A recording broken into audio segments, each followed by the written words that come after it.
Good morning, everyone.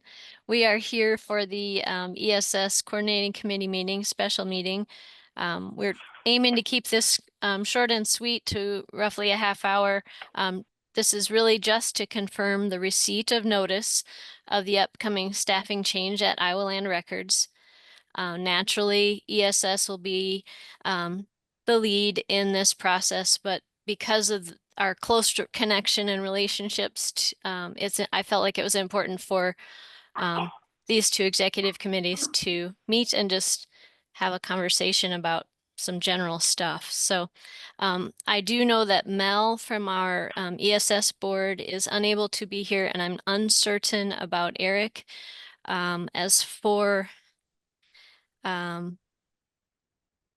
ICRA exec is Lisa. Yep, Lisa's here. So yeah, I think we have the majority of those folks as well. So really, I've sent an email to the ESS group just a few minutes ago, again, just to make sure you had handy if you wanted to refer to it. I sent what I have received as the position director the executive director position description and the current contract, just so that to be sure that everyone has a copy of that they can grab if they have questions. Really, I think the next steps, I just thought I'd tell you that things that I've been working on.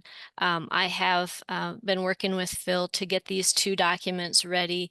Also, talked with a HR person just to get some perspective. The reason today's meeting is an open meeting, obviously, is even though it's a personnel related discussion, because Phil's position is a contract that makes it an open discussion rather than one that could have been closed.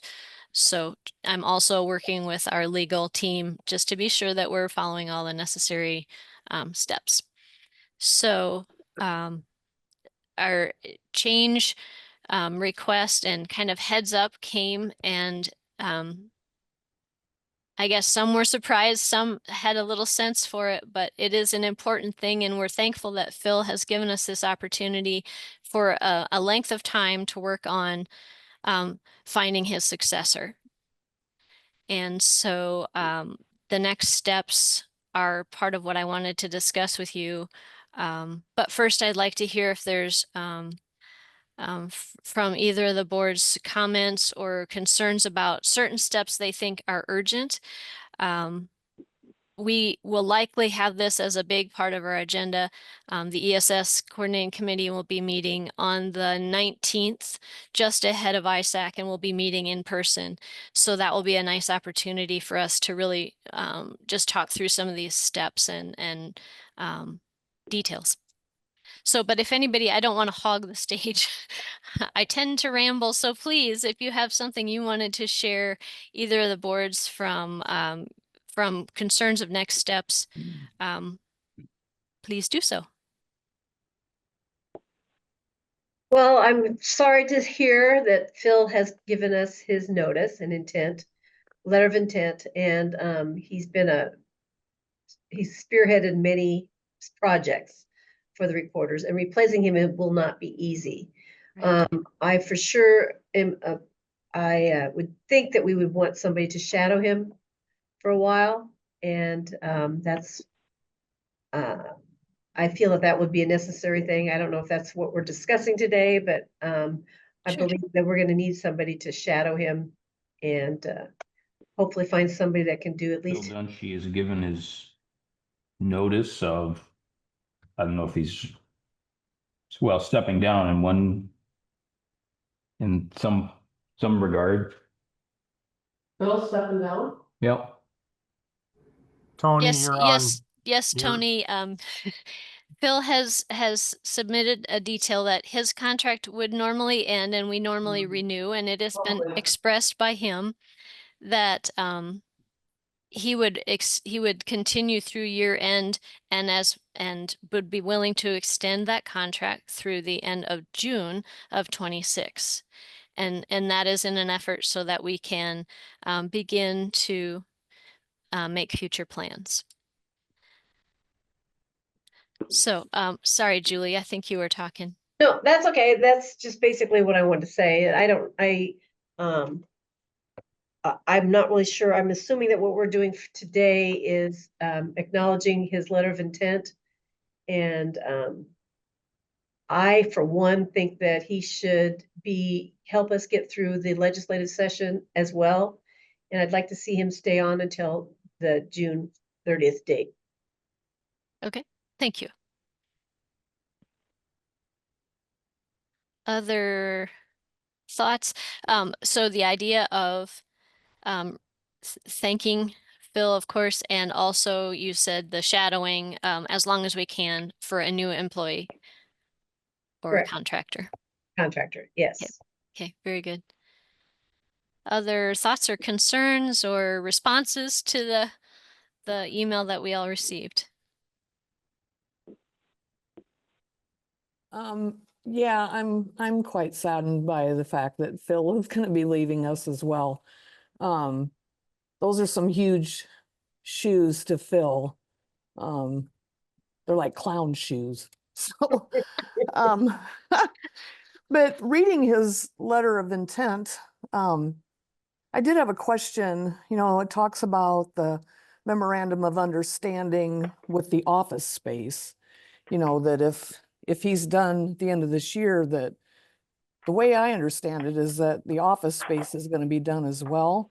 I didn't know if anybody had any clarification on that, or if anybody knows, or even, you know, if we renew him for 6 months and then he's done at the end of June 26, will we still be looking for office space?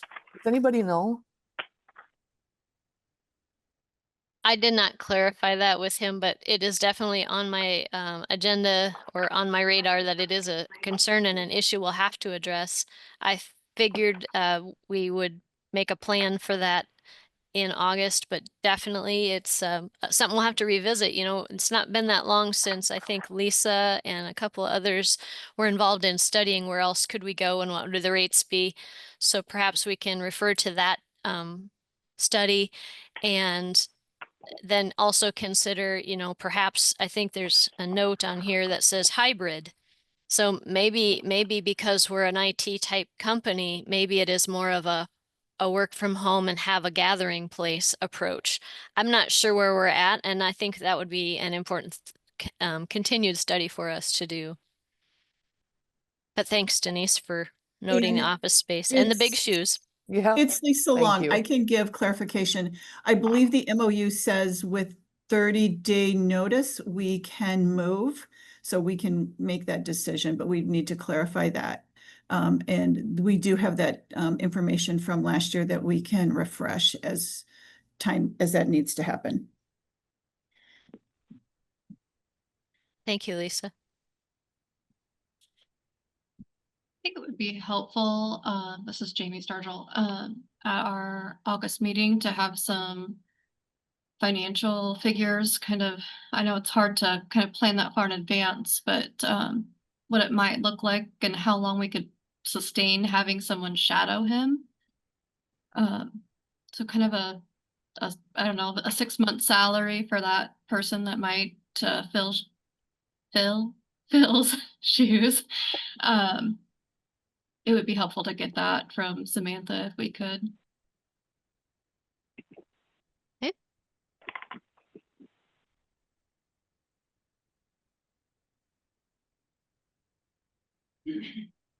I think a lot of this discussion, I feel that we need some feedback from Phil, and I'm thinking about how he might think how long it would take and how much time would be needed to have somebody fill their shoes.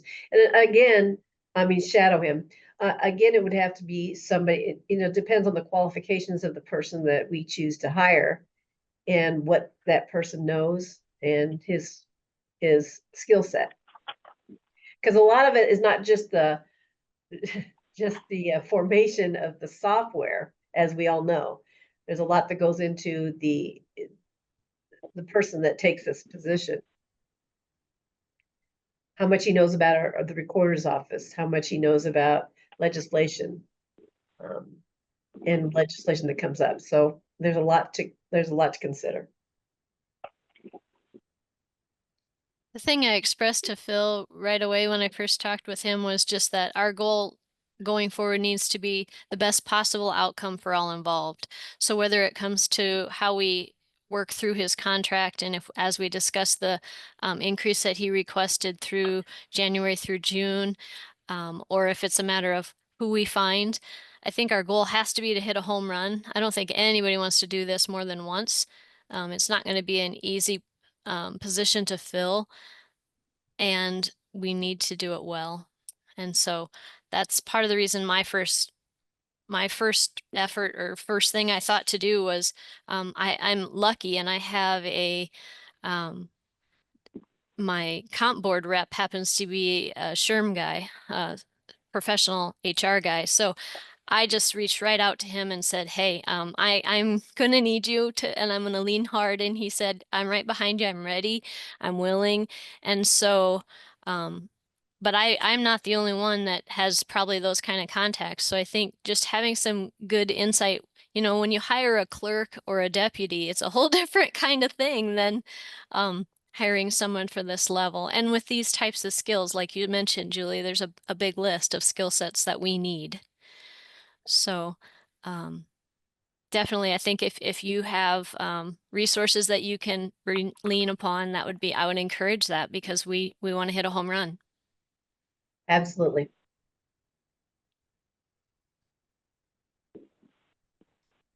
Okay, are there any other comments or concerns from the group? This is Dave Erickson. Is there anyone within the organization that currently that could rise to this level of executive director position that we might want to consider? I haven't had that conversation with Phil yet. For two reasons. One, the first week it was too new. The second week was chaos in my office. And so I honestly haven't had time to have that conversation. But David, it's a good point. And I will have that conversation with him to confirm what his suggestion would be. And I also aim to talk with each of the staff members and just express our appreciation for the work that they are doing and that we'll really work hard to communicate as much as we can to keep them in the know. Because it can be an uncertain time for sure. And Phil did have a sort of group meeting, office meeting that Lisa might comment upon if you choose. The day that we received that email, they were having a staff meeting and reviewing, and so they know everything that we know. And probably more because there's all the personal connections that they have that are different. So It is correct that Phil shared the information, the same letter that was sent to all of you, he shared with us, and yeah, it is what it is. We will miss him like crazy. I've worked with Phil for a really long time, so I will miss him a lot. And he said yesterday in a meeting, he will miss seeing all of us. So maybe we can insist on monthly lunches or something.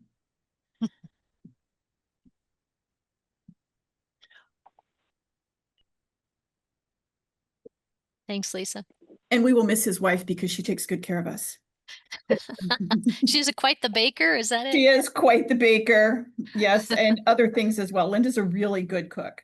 So if you can get invited for dinner, I would recommend that.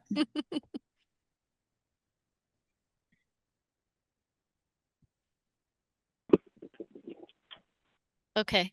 Well, I don't want to belabor this discussion. I just wanted to be sure we had a chance to touch base. Both Lisa and I we will have been talking, Lisa Kent, that is, and I have been talking just about ways that we both can support this process and both entities can support the process. We want to, like I've said several times already, that home run is the goal, and we really want to make sure that people feel they have a voice and can share an opinion with our group as we move forward. So I'm collecting them and I will share them with our ESS group to be sure that as we get closer to making this decision, everybody has as much awareness of our association thoughts as possible. So, and hearing nothing else, Lisa, did you want to add? Nope, I just want to say that, so far Anne's been doing most of the legwork and doing a wonderful job of it. She has been sharing everything that she's gathered, and,